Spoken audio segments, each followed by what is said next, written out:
Does Tesla need PR? That's a good question.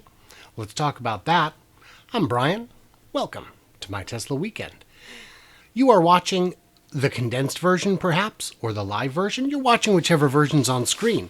This goes out Fridays on the second channel, My Tesla Live, and a condensed version of it goes out on the weekend at My Tesla Weekend.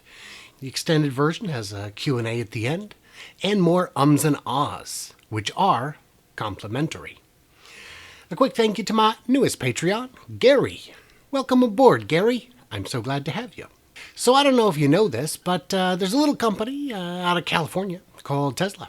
In October of 2020, Tesla dissolved its PR department officially. Apparently they had been fading a bit for the previous year. Their head of PR had left the previous December. Other people juggled around. Emails were no longer being returned. And then they just made it official. Elon has had some harsh comments for the press, which he believes treats them unfairly, which of course the press does sometimes. So if they're not being fair, why have relations with them at all? Why not just shut it down? For a bunch of reasons, I would argue. Tesla crash response shows what happens when you ditch PR. You remember this story? Yeah, it was last year, wasn't it? When two men hopped in Tesla, cranked it up to about 120 on a side street, and hit a tree and died. Now, it took quite a while to find out that no, FSD was not engaged, and it couldn't have been, and it wouldn't have taken them to those speeds, and they had been drinking. Yeah, we seem to... It would have been nice to have a rapid response to that. It would have been nice to have people dedicated to addressing that. I think that would have been useful. And instead, what we get are people like me and Electrified and Tesla Daily, no relation, who have to do the PR work for them. And it's difficult because we don't know what's going on any more than you.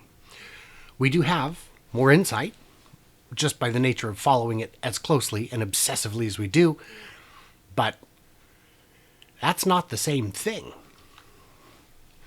Elon Musk says no to a new Tesla PR department, doesn't believe in manipulating public opinion.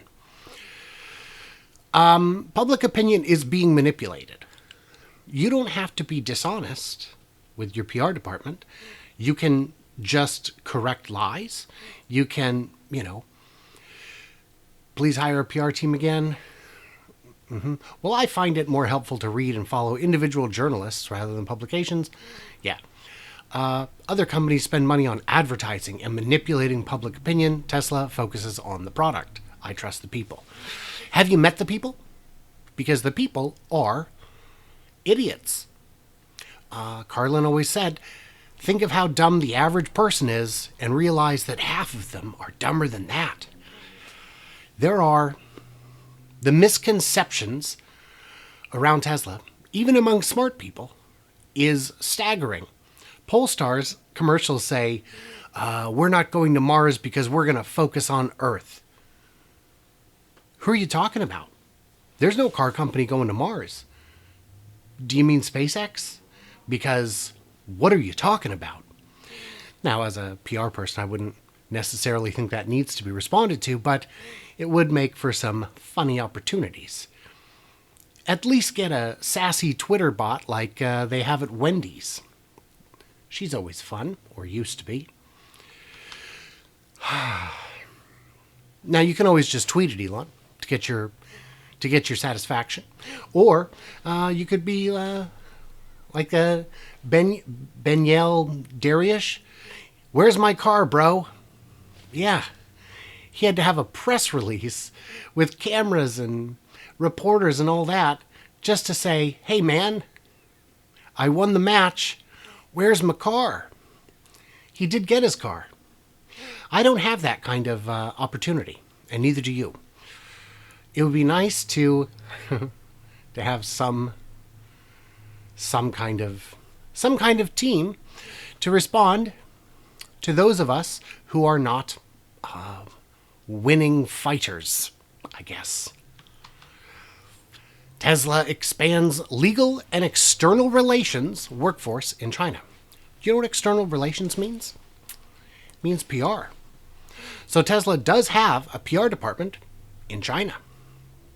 And that's because they had a spate of negative publicity and they needed to address it. Sound familiar? You know what kind of stuff you get?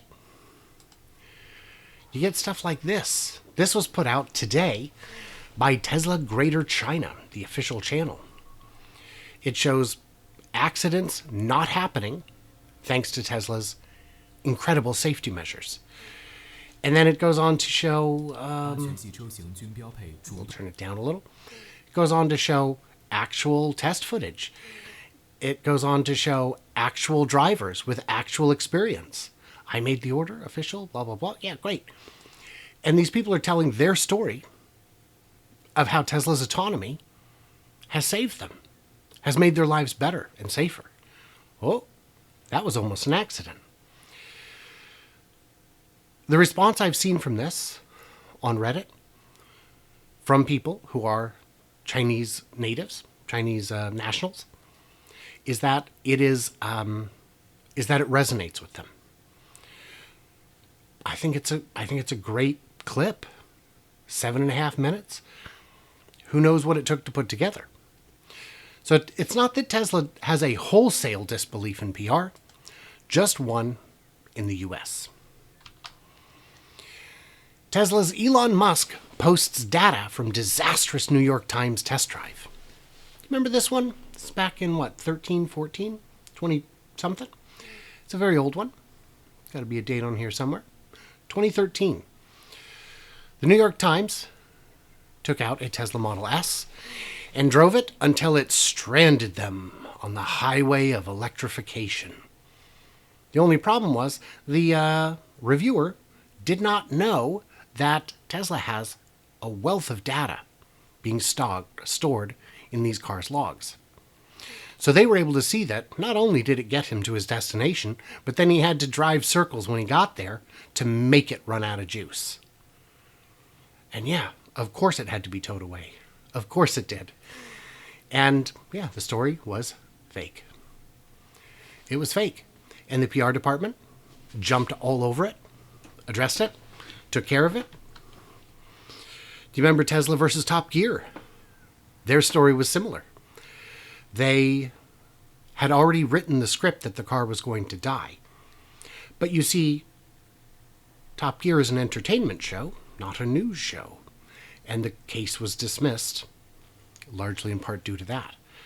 But at the very least, Tesla got ahead of the story. They were able to get the word out before the review ran. Sorry, entertainment ran.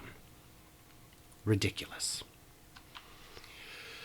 So how much does PR cost? Well, now, these next two I'm going to show you, these have to do with hiring a firm rather than employees. I think Tesla would be wise to hire employees, but even a top-rated firm for $20,000 to $50,000 a month can get the job done. $20,000 to $50,000 a month. That's what? 2-3 cars? 2-3 cars worth? Now, I know you're selling every car you make, but that's a small investment. On this one, they're saying $10,000 a month, $100,000 might be a little high. But even if you're looking at your own full staff, even if it's $500,000 a year, what are we talking? $40,000 a month? That's 3 cars? 3 cars worth to cover $500,000 a year in PR. That's valuable. I would argue. Forbes says, here's some reasons that Tesla needs a PR department to provide reporters with accurate information. Yeah.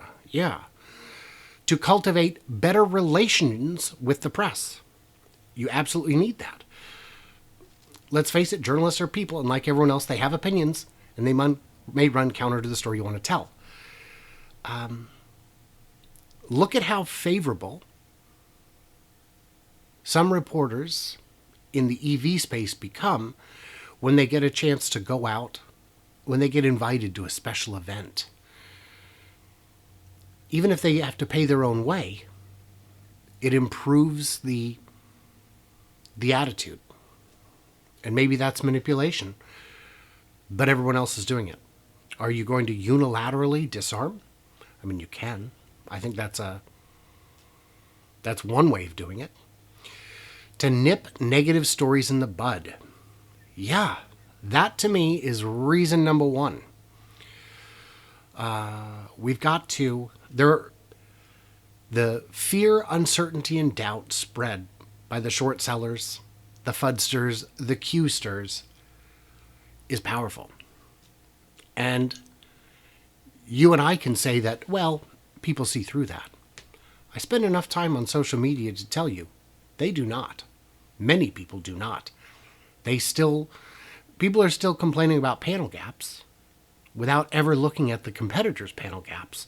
Without looking at what panel gaps look like today, they're quite good. They're quite consistent. They're the sort of thing you would never notice. I never noticed panel gaps until I heard about it from Tesla.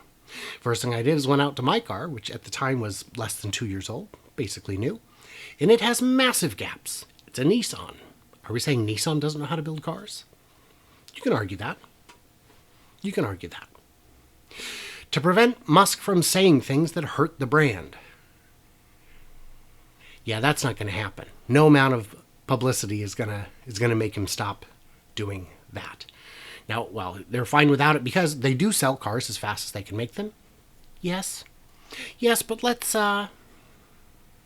improve the experience. Musk is Tesla's PR department.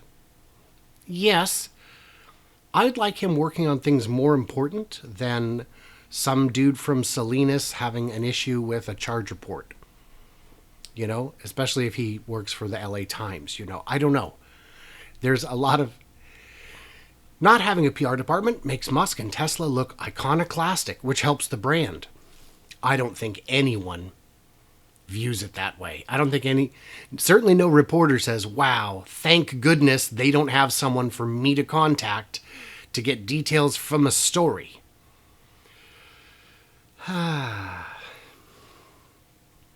So Tesla China, what do? Well, this is where they have videos like the one we saw a while back, where we got to see footage inside the factory to see what they're doing in there, how things are made. You know, what does this actually cost to put together? Not that much, I would argue. It's pretty cool. And it can be anything, you know. PR can be anything. We are getting down towards the end, so we've got quite a bit of time for questions. Because this topic isn't that big, but to me it's quite important. The other very big news is that in a Twitter thread today, Holmars had asked, was talking about FSD. Gail responded, wow, Model Y coming out of Giga Texas. Do y'all have a date for the GigaFest? To which Elon said, April 1st. Bit concerning. I'm not sure if I want to book a ticket based on that. But I did say, hoping to get an invite. I'll get my butt there either way, but it's a long haul to watch from the off-ramp. Now here's the problem. I am quite convinced I will not get an invite. Not because Elon doesn't want me to have one, but because he will never know that I need one and that I should probably have one. He won't know that I've got 80, 90 videos about Giga Texas, that I can draw the floor plan, including the number of floors, you know, on a piece of paper right now. I mean, I could ballpark how many columns there are. I can tell you what percentage is single floor versus two floor, and so on. By the way, 58% two floors. So I would love a PR department that I could just reach out to and say, hey man, pretty please, with a cherry on top. But the truth is I need them a lot more than they need me. So what do you guys think? Do they need it? Do they need a PR department? Would they benefit from it? from the relatively small expense, especially compared to the revenue. Now, Fred did say in this article that apparently they were getting hundreds of emails a day. We don't have to respond to hundreds. There aren't hundreds of valid questions a day. You could spend just an hour in the morning putting out an FAQ from yesterday's emails. That might have been helpful. Quick thanks to my Patreons who get early access, bonus content, an ad-free experience, access to my trackers, and help keep me going. The YouTube algorithm is very punishing. Well, that is the end of the condensed version. If you want to see the full version, from now on, you can head over to the second channel, My Tesla Live, or follow the link in the description to see that, the chat replay, the longer Q&A, all that good stuff. So what did I miss or misunderstand? Leave it in the comments below, and as always, my friends, stay tuned, stay juicy, and I can't wait to hear from you clever robots on the flippity flop.